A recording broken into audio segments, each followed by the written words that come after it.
He's a rapping genie with an attitude, and he's ready for slam dunk fun. Welcome to I Hope You Suffer. What the fuck? It's so dumb. I love it.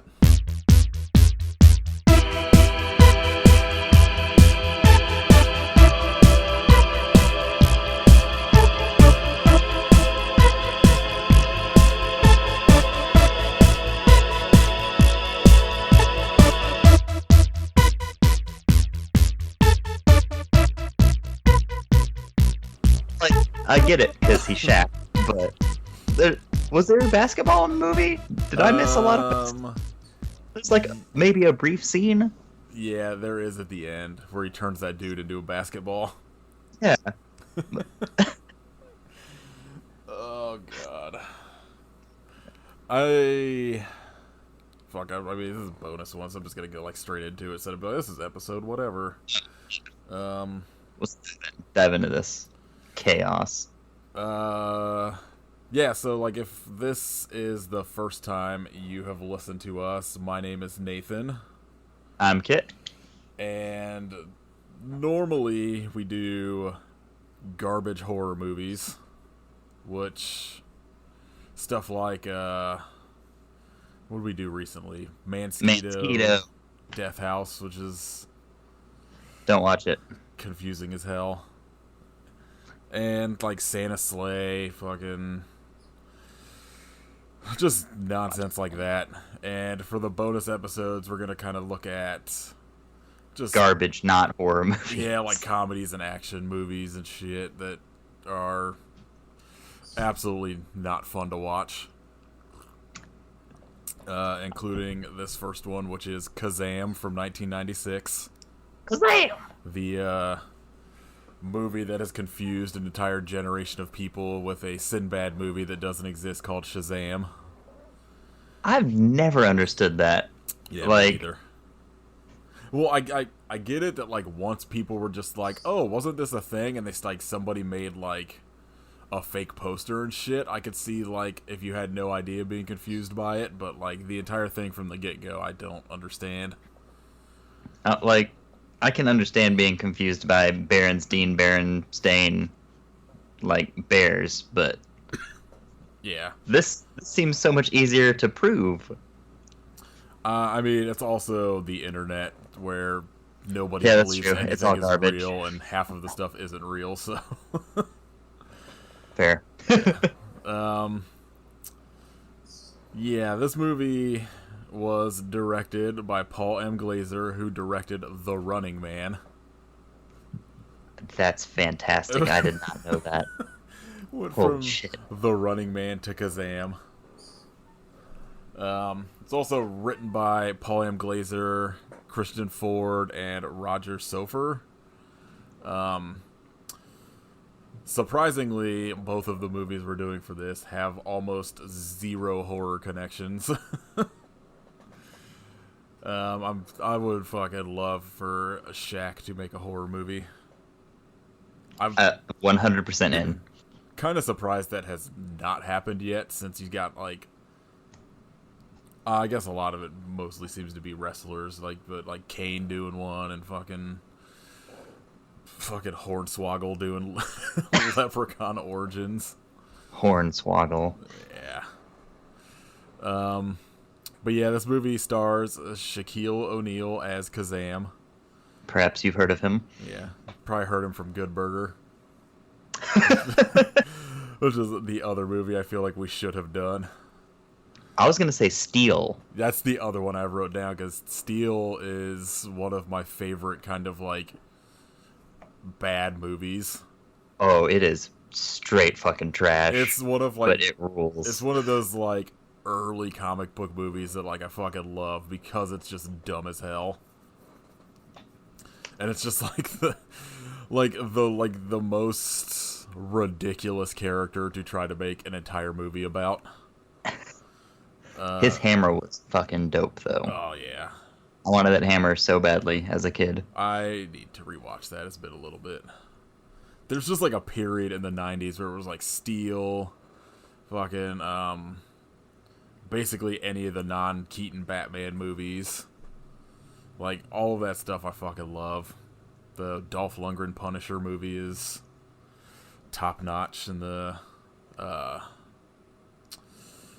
fuck, his name just like escaped my brain. Oh shit, the Baywatch dude. Hasselhoff. Yeah, David Hasselhoff as Nick Fury in like a solo movie is like borderline unwatchable, and I love it. Only saved by the Hoff.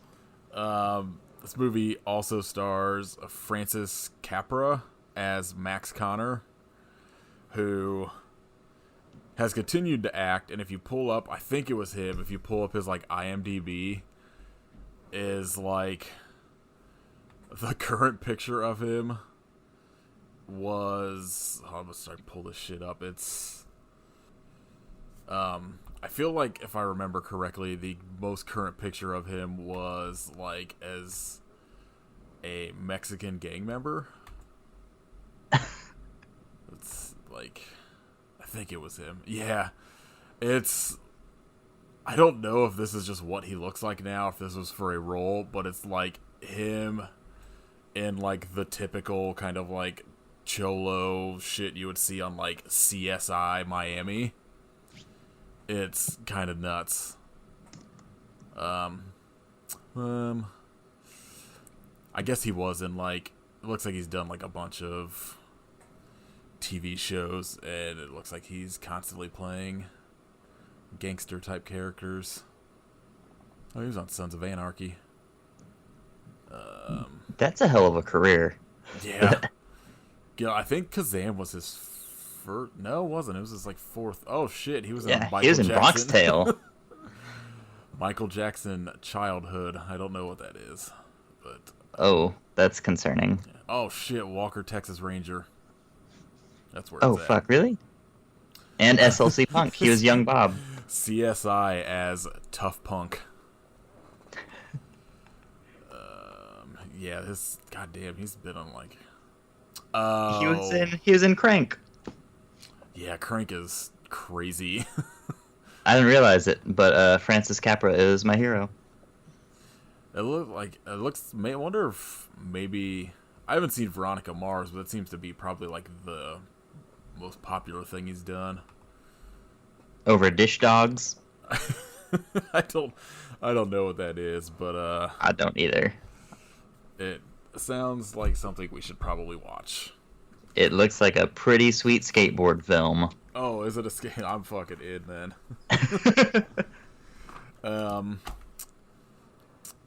The only other two people I wrote down were Allie Walker as Max's mom, Alice, and then Marshall Manish. I'm not really sure how that last name is pronounced, but he plays Malik in this, or Malik. And I only wrote him down because he was in True Lies and A Girl Walks Home Alone at Night, which was like the only somewhat horror-related thing I could come across. But True Lies is terribly good. You didn't even write down Efren Ramirez? Who is that?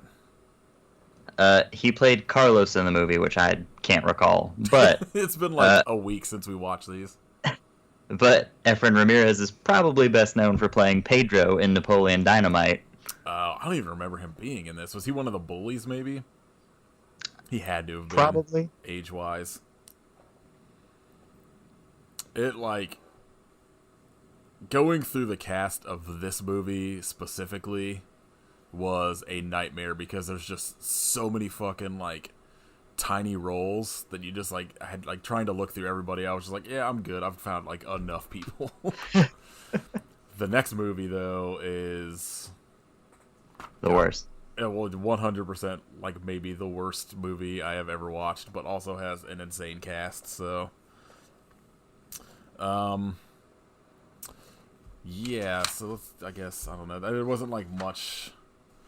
Wasn't really any, like, good kind of trivia shit with this movie, other than, like, the fucking... No car stuff. No. We don't know what cars everyone's driving. Number one, there was no Seinfeld connection somehow. I feel like this movie was big enough that you figured there would have been at least one crossover, but I couldn't find anything. I, on trivia, real quick, before we get started, I'd like to point out that there's one that says Shaquille O'Neal is well known for his basketball career, and 16 of 91 people found it interesting. Oh god, I want to know those 16 people. Wow, I had no idea. I wonder if people have like watched this movie now that it's like on Hulu or whatever that are just like maybe like 13, maybe a little younger, that just have no idea who Shaq is, or maybe have only seen him in like commercials. Yeah. Fucking, or they just went and saw Uncle Drew. I'm not gonna lie, Uncle Drew looked hilarious to me. Well, shit, like right before we started recording this on like Twitter, somebody had posted something about that LaQuisha movie is now on Prime. Oh no. And I was like cracking up at the fact that number one, like it just went straight to Prime, but I was like, I'm about to make Kit watch this movie. Oh fuck. But I also feel like trying to talk about that on a podcast would just be... It's gonna be impossible. Yeah. I also, though, I kind of... I don't want to. I don't want to talk about it. I don't want to watch it because I just don't want it to get any fucking streaming from me, but I also want to see it because it just looks like a fucking landmine. Like, maybe I'll torrent it and, like, watch 10 minutes, and that'll be enough to sate my morbid curiosity, but I really just want it to, like, disappear forever, suffocate and vanish and be lost to time. I mean, like, there's no way it's not going to probably make money somehow, just based on, like, everyone is going to watch it to just be like, what is this shit? Especially after all, like, the shit on Twitter about it. God. Alright, so this will be... Both of these episodes will be interesting because we watched them, like, 4 or 5 days ago, and most of my notes are just fucking nonsense to me now. And my memory is dog shit. Yeah, I've worked night shift for like 18 or 19 years, so my short-term memory is just completely fucked. One of my first notes, I spelled Kazaam wrong, so just says Kazan. Off to a good start. Yes. Yeah, this movie opens with like an abandoned lamp building that like from the start I was like, what is happening? Why is there a fucking like lamp warehouse?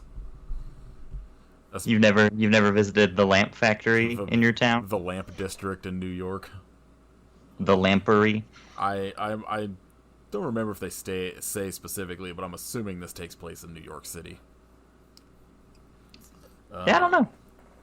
But you get a bunch of shots of this like abandoned lamp building and like a wrecking ball outside, and you hear very loud snoring, which, a spoiler, is Kazaam just snoozing it up in his non-lamp because he lives in a fucking boombox. Of course. So awesome. It's the best part. I want that to be Genie canon from now on. It should be. It should like Genies from now on should all be rappers, quote unquote rappers, because Shaq is barely a rapper, and they should all live in boomboxes or turntables. Do you remember like Bucky Lassek's special grind move in Tony Hawk where he just did like a 5-0 grind, but he pulled out a boombox? Yes. Like, you have to get your skateboard into a 5-0 grind down a handrail holding the boombox to summon the genie. I have thought about recently of just getting a PlayStation solely so I could play like Tony Hawk 2, 3 to whatever. That sounds 100% worth it. Oh man, those games were like, I would play those games for hours, like just waste an entire day trying to like unlock shit. Free mode on those are just like the fucking best. Yes. Let's just talk about Tony Hawk for the next hour. Because this movie sucks, if you were unaware yet. You cut to Max in school, and you get to hear Coolio in this movie, which is fucking awesome. This movie is full of like 90s hip hop. Just The soundtrack's fantastic. yes, and like there are 2 guest stars in it alone that I'm just like, fuck, I forgot these people existed. This is like Max in school, being late, making fucking faces at his friend in class or some shit.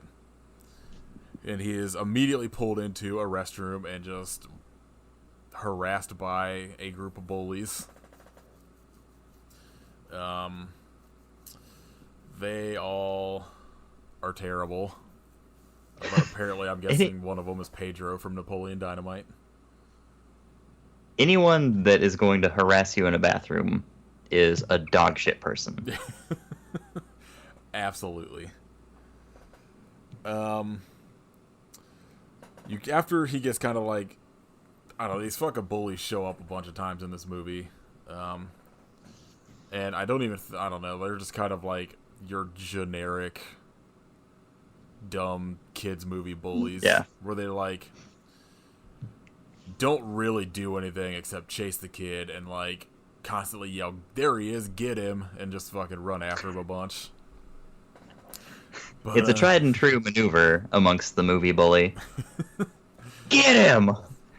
Because it always leads to an extended chase. Yes. So the chase scenes in this movie are very 90s, capital X extreme. But after this, you cut to Max at home, and my note on this was just that this kid sucks. dude, he's being such a prick to his mom. Oh my god, that's crazy. I was getting angry, like, laying in bed watching it. I was like, why are you being such a little shit?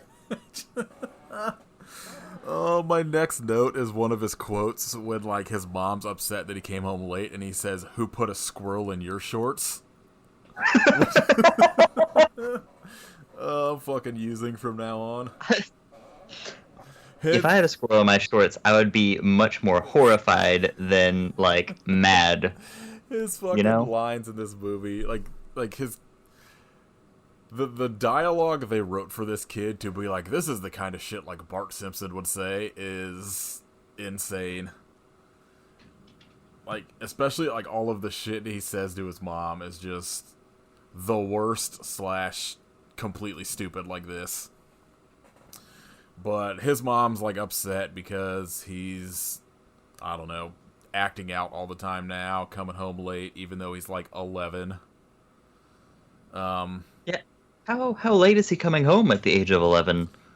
I mean, like, it's surprising that she doesn't seem to know any of the whereabouts of her son throughout the day, who is number one in a giant city and is just allowed to, like, roam free. And I'm guessing, like, at the most, maybe 12. Probably, it's got to be, like, at least 11. I would say preteen. Yeah.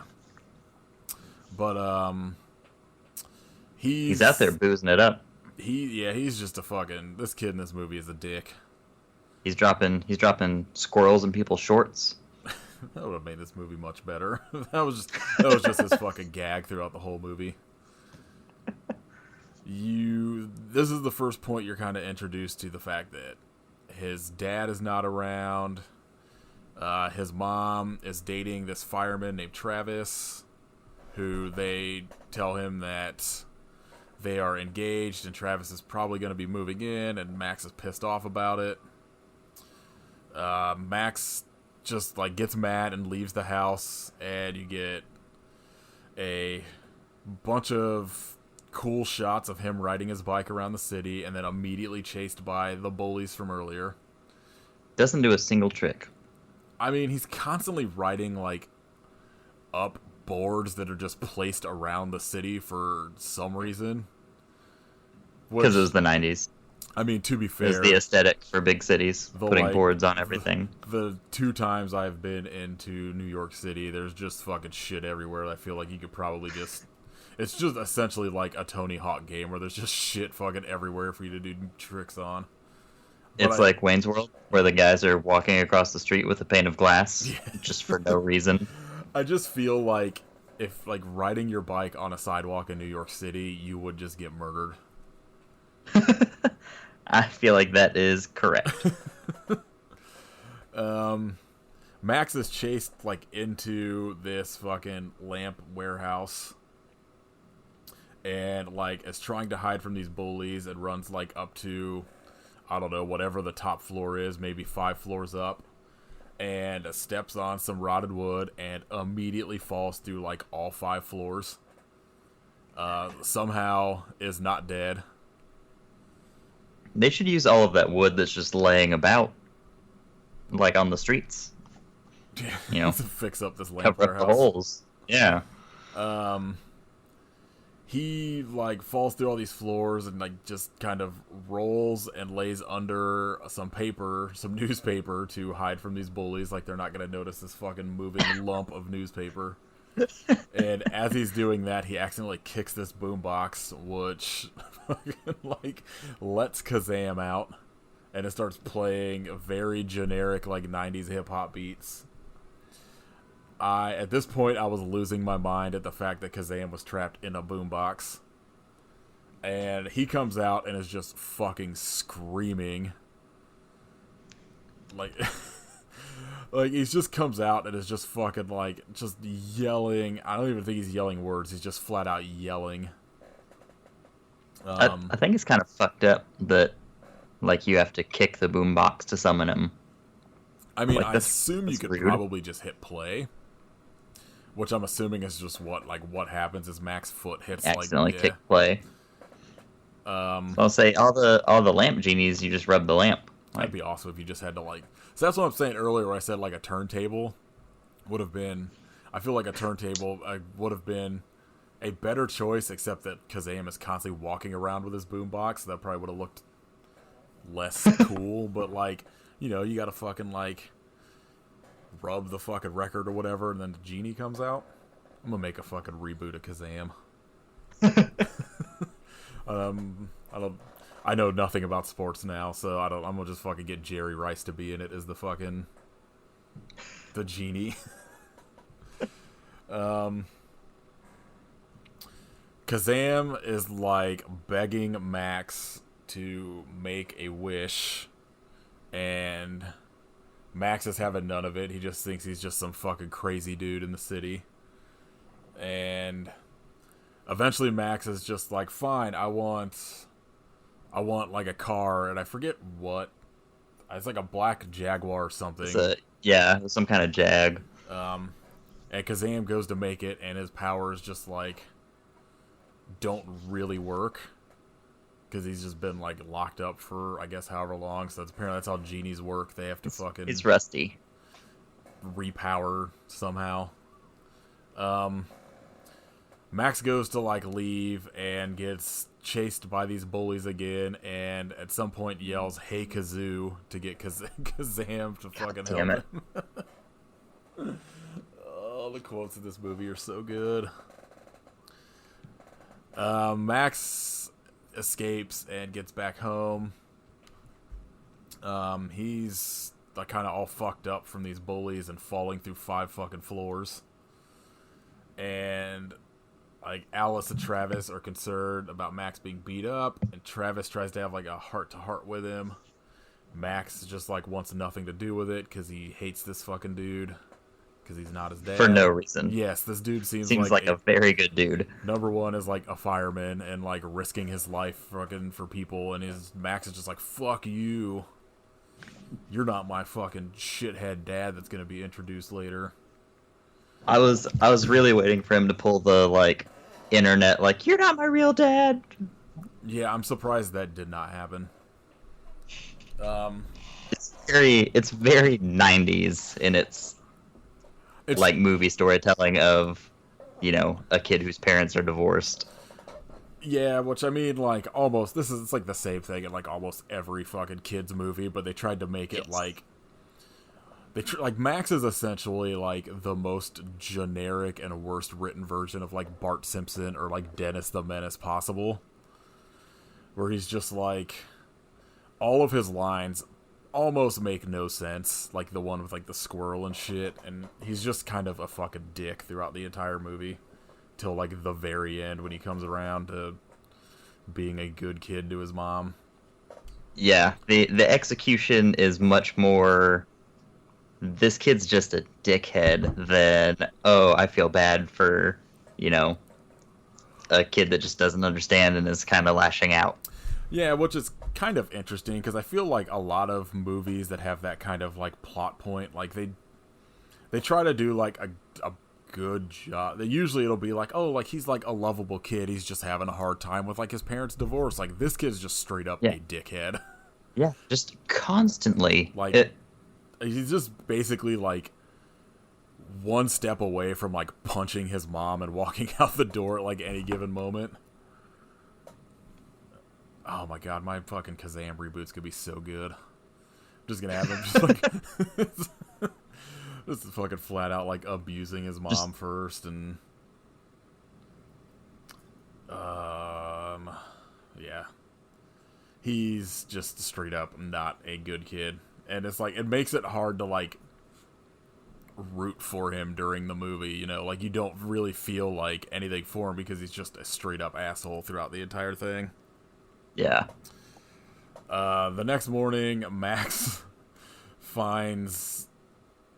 wakes up and finds like the divorce paperwork, so that like finds out that his mom is like actually filing for divorce, and he sees his dad's name on it, and he decide, and like I think it had like the address. Well, I don't even think it had the address. He just fucking somehow figures out where his dad works.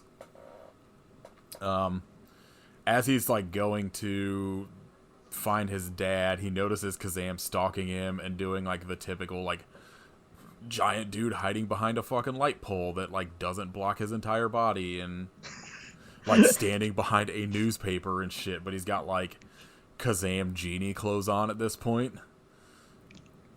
I don't even care. That will always be a good visual gag to me. 100%. I fucking into it, especially when it's somebody that's just like the size of Shaq.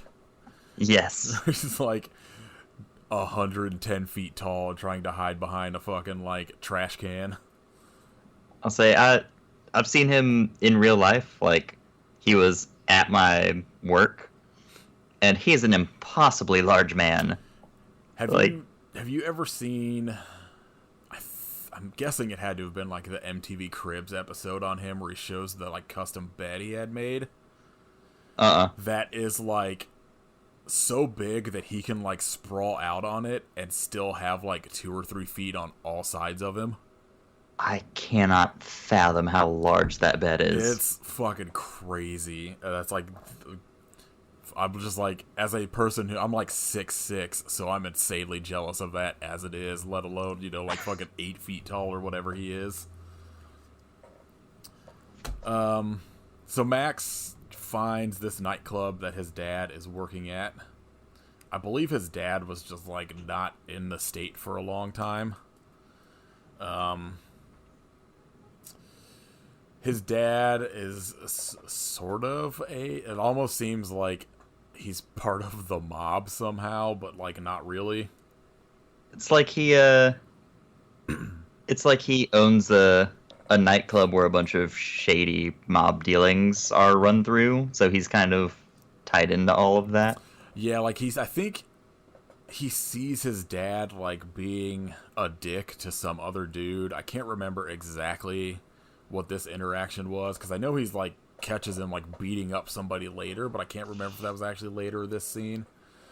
But like Max kind of gets like thrown out of this nightclub and goes to this crazy fucking hideaway he has built in some abandoned building that like just has I can't even fucking explain this fucking like essentially like it would have been like in like a movie in the 80s, it would have been like his tree house that was all like fucking Pee-wee's Playhoused up, but it's just like this fucking abandoned building full of shit where you could go and like watch TV, and inexplicably just has like bike fucking trails made out of fucking wood all over it and shit.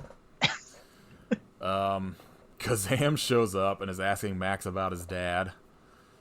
I have no idea what this note means, but I just wrote down little fart. I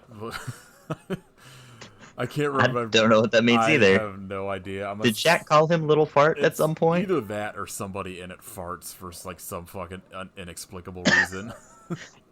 I'd be content with either of those. Yes. Whether it's Shaq calling him Little Fart or Shaq letting out a little fart. I feel like I would have wrote quotation marks around it, like I do with everything else. If it was like, I feel like somebody in it had to have farted. But basically, like, Kazaam is in there. They're kind of having this back and forth. And Kazaam, I think, is yelling at him again about, like, make your wishes, like, set me free or whatever. And Max is just, like, for some reason decides that he's just going to fucking start riding his bike around. And Kazaam's chasing him on his bike. And there's just another scene of bike extreme sports going on, but this side inside of an abandoned warehouse is just again somehow filled with fucking trails of boards everywhere. That's why he's coming home late. It's fucking because he's collecting boards off of the streets to put inside of his weird abandoned building clubhouse. He's building this goddamn hideaway. Oh, I totally just fucking remembered that, like, all of Kazaam's speak pretty much up to this point is, like, rhymes. So dumb. But I've seen this movie a few times before, and I completely forgot that he speaks in rhymes. This is the first. It caught me way off guard. I had never seen it before. Like, at this point, I would have been 14 when this came out. So, like, this was probably, like, this was not something I was, like, trying to go to a theater to see.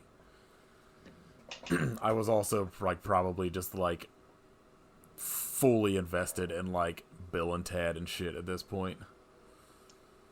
But yeah, they're having this, like, fucking bike chase, and Kazaam's bike eventually just turns into a fucking flying bike. Instead of a magic carpet, he's got a magic flying bike. Max sees this and, like, realizes that Kazaam is, like, for real, and makes his first wish is that he wants, like, something like all the, like, candy or junk food. I forget what he wishes for, but, like, literal, like, fast food starts falling from the sky and just, like, buries this building in fucking french fries and burgers that are not in any kind of wrapper, which seems unsanitary. Very gross. Kazaam, like, at this point tells him that he can only do, like, material wishes. He can't do ethereal wishes, so he can't, like, bring people back from the dead. He can't, like, make people fall in love, like, whatever. You can only really wish for things from him that are a physical thing you would get. Yeah. Tangible.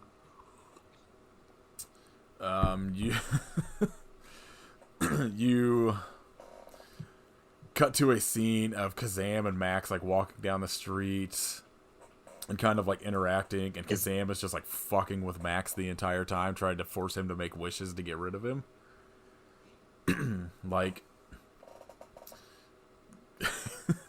he's just, like, Max is yelling at him about something, and Kazaam, like, while he's not paying attention, like, magically ties his shoes together and makes him trip. Just dumb shit like that. They go running across the street, and, like, Kazaam goes, like, running after him, and you get a scene of, like, Kazaam's pants falling down while he's running. God damn it. It's the fucking dumbest joke.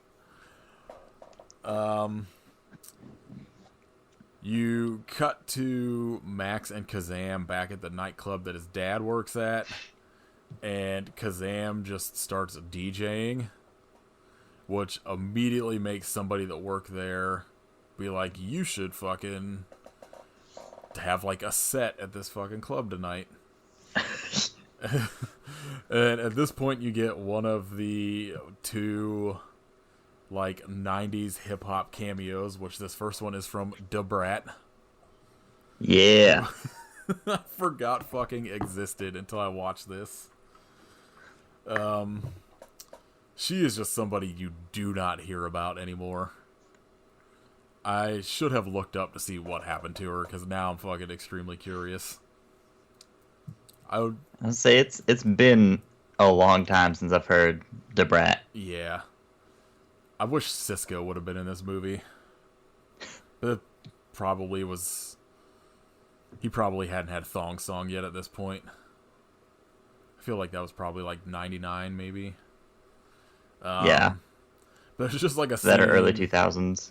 There's a scene of like Da Brat just fucking schmoozing it up with everybody that works at this club. Max goes in as this like little party's going on and just yells that this like whatever is his like this dude is his dad, and the dad starts like introducing Max to everybody. Like they just immediately are just fucking like his dad just takes to it immediately for some reason, and just like immediately believes this kid. You cut back to Max's house, and his mom is again mad that he's just been gone all day. Max is a dick. Yells something about how he went and met his dad. Alice is not happy about it. Kazaam is in like Max's room asking Max about like his family, and Max is saying he's gonna run away and like live with his dad. And it's like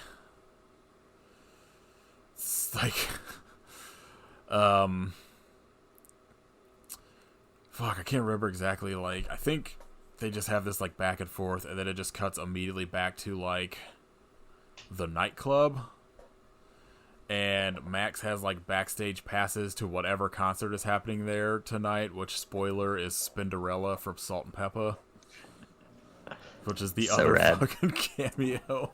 Like, they didn't even get Salt and Peppa, they got the DJ from Salt and Peppa to like rap in this movie. But as they're there, like, I can't remember if it's her or one of like her backup people that sees Kazaam walking down the stairs and immediately is just like fucking ready to fuck the shit out of Kazaam. And he gets called on stage and has the worst rap of all time. He does not have bars. Not. I want to Shaq like, does not have bars at all. I can't remember what like his actual like rapping was like if he was like at all good with rhyming. I'm assuming all of the lines in this were maybe written by someone else, but it is not good. Yeah, it's rough. It's just exactly what you would assume, which is the slowest rapping possible, and rapping about being a genie, which I guess probably is exactly what the Aladdin movie that just came out is like with Will Smith. Max is like searching for his dad backstage while this is going on, and sees his dad like assault some dude. And because apparently this fucking concert venue is making millions of dollars bootlegging tapes of the shows, which is... That's insane. I buy a genie being real more than I buy that. Absolutely. There's no way that has ever happened. There's like a tape gets stolen later, and like I forget who, but somebody's just like, that tape is gonna like cost us $1 million in profit, and I'm just like, how in any like reasonable fucking lifespan or like fucking whatever alternate Earth is that a thing that is possible? Especially because I feel like the tape that's stolen was either Spinderella or Kazaam, and I'm like, number one, nobody knows who these people are, so nobody's spending any money on a bootleg fucking thing of their show. And like, it's not like it was fucking, I don't know who was huge at that time, like Missy Elliott. somebody of any sort of like real notoriety. Even then, like I don't even think like imagine Beyonce at a time before the internet. Like nobody is like spending $1 million. You're not gonna make $1 million bootlegging a fucking concert from like Madonna or whoever at the time. Hey man, I don't know what tape trading was like back in the day. All right, I do. I was a teenager been at wild. that point. I have a lot of absolute garbage bootleg CDs of like live Deftones concerts from that time. And the Deftones made millions of dollars. All right, somehow Bootlegging their own concerts. it's the way to do it. I would say that's double dipping. That's not a bad idea. I'm gonna bootleg episodes of the podcast, sell them for $1. So yeah, Max sees his dad assaulting some dude over this fucking dumb tapes. His dad like throws Max out. As Max is leaving, he sees all the bullies in line to get into this concert, which inexplicably there is a line like halfway down the block, halfway through this fucking concert. How do you think they're doing so well? I mean, I guess this fucking whatever racket they have going on is just apparently extremely popular. Max tells the bullies that like he can get them in or whatever, shows them the backstage passes, and now they're all like friends with him. Weird how that works. Yeah. You see Mr. Malik for the first time, who is of vague Middle Eastern descent in this movie, and is like constantly eating like goat eyes, and like immediately, because he is of quote unquote Middle Eastern descent, it knows Kazaam is some sort of genie. Oh god, It's fucking pretty all dumb. race is handled so poorly in this film. Absolutely. Like the Kazaam does some shit that he shoots like fire out of his boombox when he's rapping, and like for some reason it turns into like a piece of gold. Like when it lands on Malik's table, so Malik is immediately just like, "Oh, this is obviously a genie." Invites him into his limo, and they both eat goat eyes together, which is extremely gross. Max and the bullies, after like Kazaam goes off with Malik, like break into the club, and the bullies, who are all probably like 13, attack this adult man and steal one of the tapes and flee. It's real stupid. Max comes home extremely late at night, and Alice is asleep on the couch. He goes to bed and wakes up the next day with Kazaam in his bed, which is not troubling whatsoever. Very strange. They have like a back and forth about whatever, and Max tells Kazaam that he smells like a hippopotamus butt. And then Kazaam... This is a fucking another great I imagine line. that's probably pretty rank. Yes. Kazaam immediately starts showering in Max's room. Like... She's great revenge if someone calls you a hippopotamus butt, to just immediately shower in their bedroom. It's like maybe the only scene I've like found remotely funny in this entire movie was just like watching Shaq pretend to shower with this like terrible like CGI like mist cloud around him, and then he's got like the giant fucking like sponge on a stick, and then I think he had like one of those like hair caps on, even though he's fucking bald. Oh yeah, has a shower cap on. Did the entire thing where he like has like the towel in between his ear, like goes through his ears and is like cleaning them and shit. Which ruled. Yes. After he does this, like Max goes out and like to eat breakfast, where his mom is just like demands he sits down and eats breakfast instead of leaving. Kazam comes out in full on like nerd outfit and tells Max's mom that he's like the tutor, which makes Max's mom kind of like be like, oh well, he was been like out late, like, you know, studying or whatever. And you know, genie hijinks ensue. Like every time Alice turns around, Kazam's just doing nonsense, like flying French toast around the fucking house and flying it into his mouth and shit, as one does. This is like, you start getting a bunch of shit about like Kazam and Max like bonding as friends at this point. And Kazam, like Max, I think asks him like questions about his past, and you find out that Kazam caused the fucking Pompeii disaster. Because he, like, you know, he has like, if somebody wishes for something that's physical, like he's, you know, the person's like controls Kazam at that point, like he has to do it. Kazam has a show that night, and you immediately get a scene of Max and Shaq rapping together of a song called "Wee Genie," which was on the soundtrack, by the way. It's a if you really dig it. I absolutely suggest looking it up, because it's something. It's possibly up there with the Macho Man Randy Savage rap album as maybe the greatest thing I've ever heard. Less shit talk about Hulk Hogan, though, which is disappointing. Especially, well, no, I guess it wasn't Shaq that was in WCW, was it? It was that Carl Malone.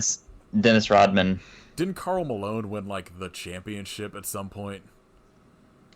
I don't think he did, but he had a match where it was, I believe, Carl Malone and Diamond Dallas Page against Dennis Rodman and Hulk Hogan. The 90s were a fucking gold mine. Bro, the 90s were wild. I watched that shit like live. I remember like watching that shit as like a teenager and flipping between like Nitro and Raw, like back and forth every fucking Monday. I remember when like the Misfits fucking debuted with Vampiro and shit, and oh my god. You know, quote unquote Misfits. Yes. Yes, look up Wee Genie, because it is straight fire. Spoiler, Max is almost worse than Shaquille O'Neal at rapping. Almost. Kazam, like, after this, is, like, telling Max about, like, the hardships of being a genie, and it's just more, like, bonding bullshit. Max goes to school, and the bullies at this point are being nice to him. They have the tape that was stolen and want to, like, blackmail Max's dad to get it back. Max is not into that idea. Most people aren't super into the idea of blackmailing their dad. Back at the nightclub, Mr. Malik is, like, beating up Max's dad for having the tape stolen. Max is, like, yelling for Kazaam, but Kazaam is out on a date with some woman that works for Mr. Malik. And, like, every time he yells, like, Kazaam gets, like, a weird fucking ringing or some shit in his ear and kind of, like, doesn't pay attention to it. Eventually, Max is, like, screaming for him and somehow comes flying out of Kazaam's, like, cup of water, which I did not understand whatsoever. I'm sure there was a scene explaining it. It's just fucking a deleted scene. The audio I wonder if there's a fucking audio commentary on the DVD for this movie. I would fucking love to hear that. I'm gonna fucking look for that now. Max wishes for the tape to get the tape back from these bullies, and Kazaam is trying to, like, convince Max to, like, save his wish which I didn't understand if it was because Kazaam didn't want to, like, at this point doesn't want to, like, not be under Max's control because they're, like, kind of friends. Or if he just thought, like, if he just legitimately thought it was a dumb way to make a wish, but I feel like it has to be because... both. I mean, it is both. It is a very dumb wish, but eventually Kazaam, like, grants it, and Max now has, like, the tape that was stolen. Kazaam sends Max back to school. Max's dad picks up Max after school, and as, like, Max is getting in the car, Alice is showing up to pick him up and, like, starts, like, running after them, and they have, like, an argument. And Max is just like, I'm going with him. Like, fuck you, bitch.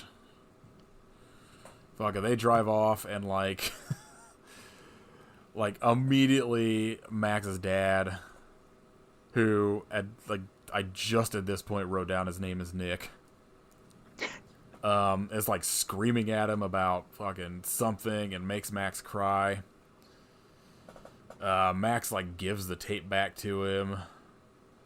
And, like, I forget, like, Max says something about, like, wanting a second chance with his dad, and, like, Nick tells him that there are no second chances. Max gives him the tape back, and he gets out of the car and, like, just rides off on his bike. Nick feels bad about it. Nick gets back to the nightclub and gives Mr. Malik the tape back. And Mr. Malik tells Nick he wants to know about his son. And it's kind of like immediately cuts to Kazaam performing that night, which is, I believe, the exact same rap he did earlier. And because he just does the same shit about, like, fire coming out of his boombox and all that nonsense. It takes time to write songs. All right, it's been like a day. I feel like if you're a genie, you could just make that shit fucking happen. It I also feel can only be physical things. I feel like he had enough time locked in that boombox that he probably has a good repertoire of raps he's written. I'm kind of surprised that, like, Wee Genie is, like, the only song that, like, of his that I think made it onto the soundtrack. I'm like shocked this movie didn't have, like, an entire soundtrack of just Shaq rapping.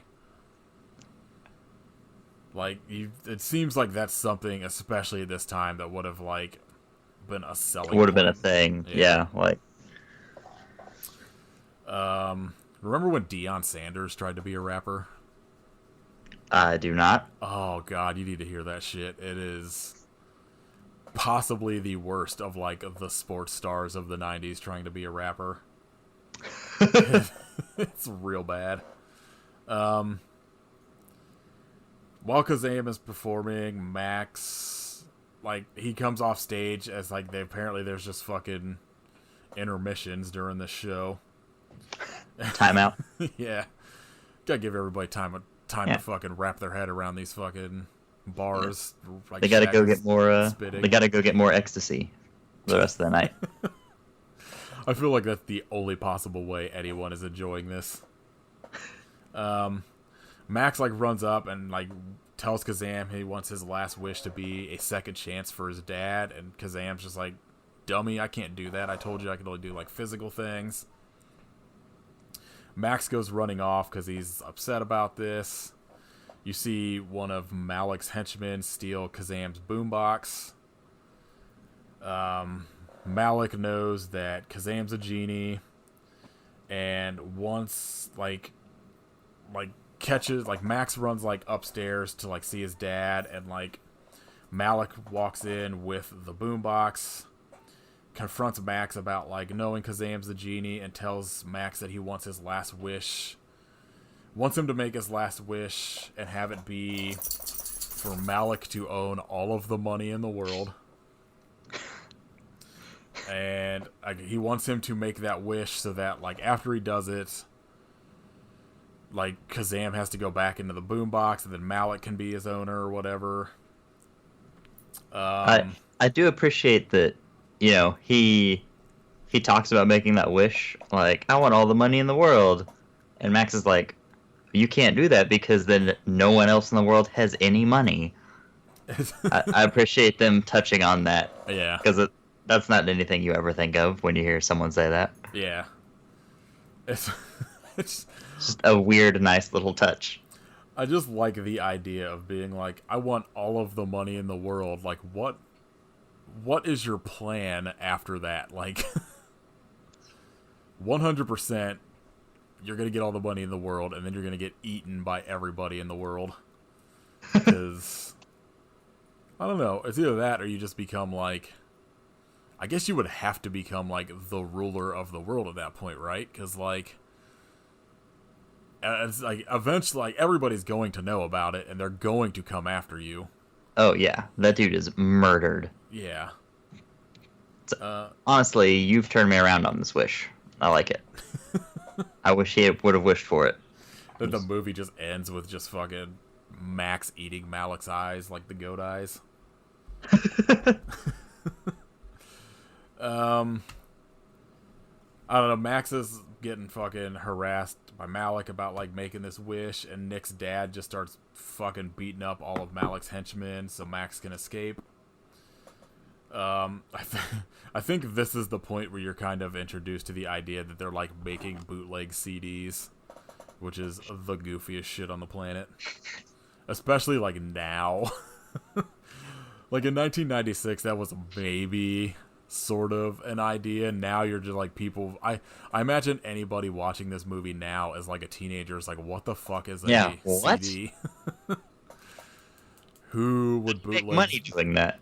Yeah, like, why wouldn't you just put that shit on YouTube immediately? As like Max is running off, like, the henchmen get to him, and Malik pushes Max off the building, and, like, Max yells for Kazaam at this, or he's, like, pushed over, like, the ledge of some sort of, like, ledge in this building. He calls for Kazaam, and Kazaam shows up, and Malik starts, like, demanding Kazaam get back in the boombox. Kazaam starts fucking Back to the Future phasing out of existence for some reason. And, like, I guess is like, this is, you're supposed to be like, oh, like, Max died, so Kazaam is now, like, out of his power, and Malik owns him. Somehow, Kazaam summons the power to fight back against this. And you get a fucking crazy fight scene of Kazaam fighting off all of Malik's fucking henchmen. Eventually, like, gets to Malik, turns him into a basketball, and slam dunks him down a trash chute. It's just the fucking best thing of all time. It rules.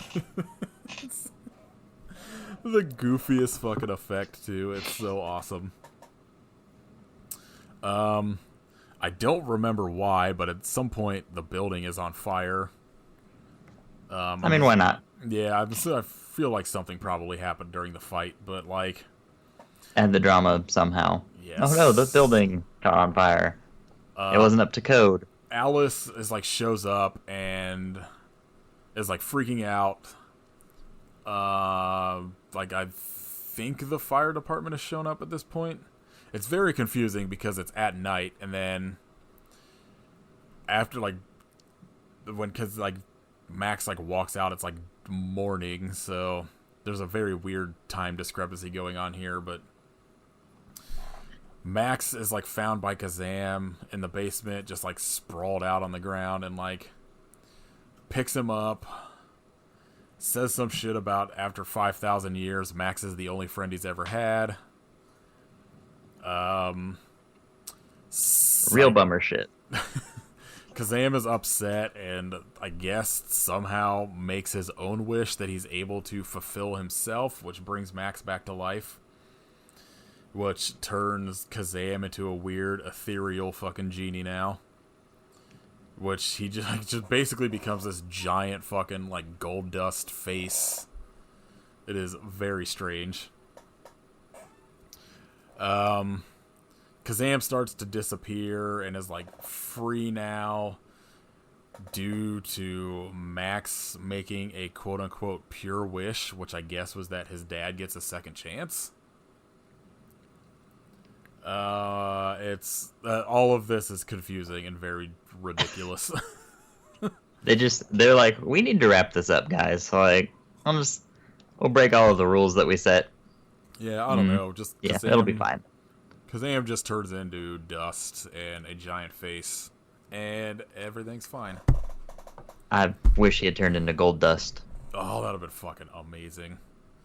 Gold dust. Comes out and just starts fucking sexually harassing people. Max is saved by a fireman, getting carried out by this fireman who is his stepdad, Travis. And, like, he's out there, like, with his mom and Travis, and his dad comes running out, tells Max he's gonna be a good guy now. He has a second chance, and is immediately arrested. I thought was a very weird move. Second chance is off to a really good start. Like, I think he says something about, like, when he gets out or gets back that they'll go fishing, and Max is all about it. Alice, for some reason, has turned around on Nick now and is, like, fine with it. Max tells, like, Travis and his mom that he's ready to go home, which Travis just leaves with him, which I'm just like, you're a fucking fireman at this fighter. I don't think you can just leave. The fire is still going, still very much raging. Max says something like, oh, I wish I had, like, a cup of hot chocolate or some shit right now, which one immediately appears, which I don't understand because he's made his 3 wishes, so is it supposed to be that, like, he's got powers now? It made 0 sense to me. But you immediately, like, he sees the cup of chocolate and picks it up and looks around and sees Kazaam, who is now in, like, street clothes, which is just baggy pants and a tank top, arguing with the woman he went on the date with earlier, and they go walking off, and he, like, turns around and, like, winks at Max or some shit. And that is the end of this extremely dumb movie. I did not, like, pay attention to the credits. I assume there was probably another garbage hip-hop song, or maybe they just played Wee Genie again. I hope it was Wee Genie again. I hope it was just like a remix of it. Yeah, this movie was not good. I feel like you could have maybe done something if you had somebody better than, like, Shaq in it, because he's just not great comedic-wise. He's likable. He's a likable dude. Yeah. But yeah, he does not have a good sense of comedic timing, and he's very wooden in all of his deliveries of everything. He's very, like, flat and, like, one note throughout all of it, except for when he's fucking screaming when he comes out of the boombox. Yeah. A thing that I forgot or was reminded of while watching this movie was, like, just how hard, like, they tried to make Shaq, like, a big movie star in the 90s, between, like, you know, this is obviously a Shaq vehicle, and then Steel, and... Well, he was a huge basketball player at the time. Yeah. Even though he, like, can't make a fucking free throw to save his life. But he's, like, 100 feet tall, so he's just fucking... picked, you know, he was, like, a good basketball player, but he was in, what's this, a Blue Note? Blue Chip? Blue Chip. Yeah, and, like, from what I remember, he was, like, he's actually pretty decent in that. And so I think that did well, and, like, people were just like, oh, like, you know, Shaq's gonna be a big star. Movies, because he did something else besides this and Steel, right? That was, like, something kind of big at the time, but that, like, didn't necessarily make like a shit ton of money, but was probably, like, profitable enough that they kept making Shaq movies. Freddy Got Fingered. Oh man, I fucking. So when I was like trying to find movies for us to do for this, like that was one of the ones I wanted to do, but it's not streaming anywhere. Yeah, Cause that, it's sad. oh man, I feel like that movie would have been so hard to talk about. I guess it was just Kazam and Steel. Yeah, those were really the two, big Shaq-driven ones, and then he showed up in Good Burger. I've never seen Good Burger, but I've been having like I had a conversation with Caitlin about where we're. I think whatever movie we did recently that had when we did the dentist episode and it had Ken Foray in it, and I was like, holy shit, this dude was in Kenan and Kel. And we were having Yep. like a conversation about Kenan and Kel, and like I fell down this like rabbit hole about how apparently there was like a period where like Kenan and Kel weren't friends, and like Kel was on like TMZ talking shit about him, and I don't remember that at all. it was in like Oh my god. the early or mid 2000s, I think maybe. Okay. Sometime, maybe later that. It's probably about the time like Kenan made it to like SNL. Yeah. I was like, what the fuck has Kel been doing? And apparently not much, because they're rebooting All that, right? Yeah, they're rebooting All That, and he is on it. Low key excited about it. I kind of want to see it. But I fell down this rabbit hole of like looking at shit about Kenan and Kel, and I was like, I've never seen Good Burger, and I see people like talk about it being like dumb but kind of like fun. Yes. So I was like, I kind of want to watch that. You absolutely should. And then I've been trying, Independent like, of the podcast. Just watch it and enjoy it. I mean, if it was streaming somewhere, I would have by now. And then I was just like, I fell down like looking at like the old Nickelodeon shows from that time, and like trying to find them on DVD, but a lot of them aren't. And like the only way you can get them is like that weird like shit where you can like order it on Amazon and they'll just like burn it on a fucking disc and Oh, send yeah. it to you. And I was like, I'm not paying for that. Put it on like a DVD-R. Yeah. Because I remember for like a long time that was the only way you could get Angus on DVD. Oh yeah. But like I don't know, I was looking at like a shit like that and Are You Afraid of the Dark, and it's like a lot of it seems like a lot of that stuff was like released in Europe on actual DVDs, but like won't play on like American ones. And but yeah, I want to watch Good Burger. For some reason, I thought there was something else around this time that he was in that apparently I was incorrect, unless I'm thinking of the Make 'em Say Master P video. You're the one who's mistaken now and was actually thinking of Shazam. Yeah. I don't remember him being on Curb Your Enthusiasm either. He is a string of just like The House Bunny, Scary Movie 4, Jack and Jill.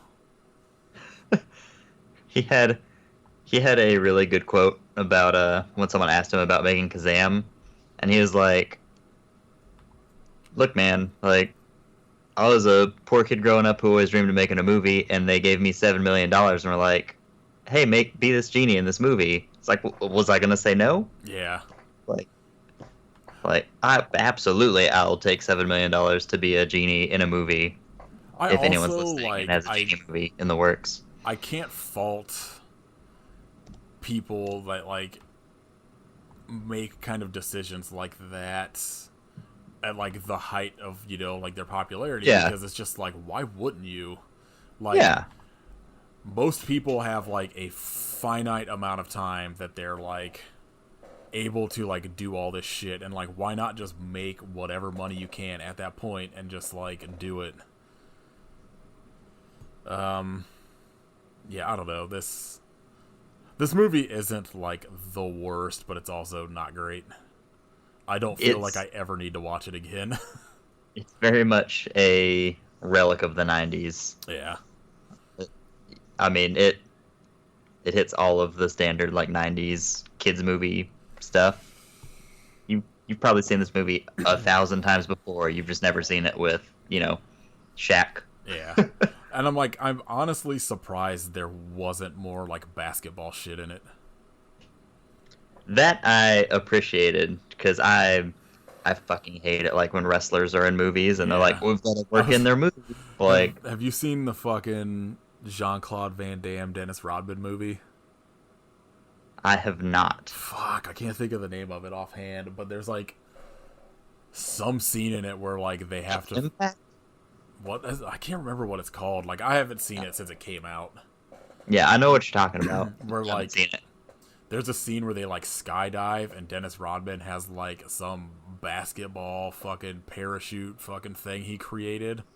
Because I think I can't remember, but he's essentially playing Dennis Rodman under like a different name, I think. Because he's like a basketball player in it. And it's Double like, Team. That's what it was. Yes, that's right.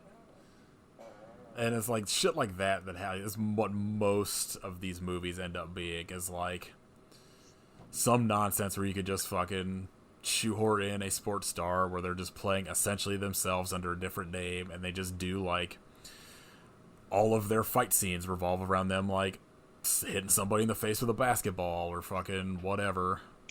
I think the most egregious example is Triple H was in Blade 3, Blade Trinity. Doesn't he do a pedigree to somebody? Yes. and if you have ever seen Triple H wrestle and know his finishing move, the pedigree, it's like not anything you'd ever be able to work into an actual fight, ever. It's stupid. And he winds up doing a pedigree to Ryan Reynolds at some point. It's just like, this is so unnecessary and stupid. It's also like Triple H is like the worst actor. Yes. Like he plays a bad guy well, but like he's very stiff. And like only is like he's very like one note in like his acting. It's pretty funny. I would fucking love to see like I want more wrestlers making dumb action movies where like all of their fight scenes are just like wrestling moves. I'm so glad The Rock got away from it. Because, like, in The Rundown, The Rock had to rock bottom a dude through a table, because of course. I mean, like, that makes more sense to me than, like, a pedigree, though. At least his is, like, a move that like, you could work in. If he did, like, the people's elbow after it, I would have lost my goddamn mind. You're not putting someone's head between your legs and then, like, butterfly hooking their arms behind their back. It would have been like having, like, The Undertaker, like, Mark Calloway or whatever his real name is in a movie, and he just does doing like a fucking tombstone pile driver. I would watch the shit out of the fucking Undertaker in a fucking action movie. He's in one of the Hulk Hogan movies, I think. Oh god. But I think he just like has like a quick speaking role. I don't think he does any sort of like moves to anybody. I forget if it's like Mr. Nanny or like whatever fucking action movie Hulk Hogan made before that. We should do an episode, like a bonus episode on Hulk Hogan's acting movies. Oh god. I'll totally do one on Mr. Nanny. Oh man. Mr. Nanny's so ridiculous. I think that was like one of the other ones I kind of contemplated too. I was like, Mr. Nanny and Mr. Mom would maybe make a good episode, but I feel like Mr. Mom is kind of actually good because Michael Keaton rules. But because Mr. Nanny was one of the ones that came up streaming that like before the like chairman of the board. Cause chairman of the board, as soon as I saw, I was like, we're absolutely doing that. And I was trying to find something that would go sort of with that, and then I found Kazaam, and I was like, we can do Kazaam. I feel like Kazaam's probably bad enough. Yeah, I don't know. That's all I got on fucking this dumbass movie. Because I cannot wait to talk about Chairman of the Board. Oh god. Yeah, that'll be part 2 of this Chairman of the Board, the Carrot Top starring movie, which is not good at all. Oh god. Understatement. Yeah, so that'll be part 2. Don't watch Kazaam. I hope you suffer, but why? I am Kazaam.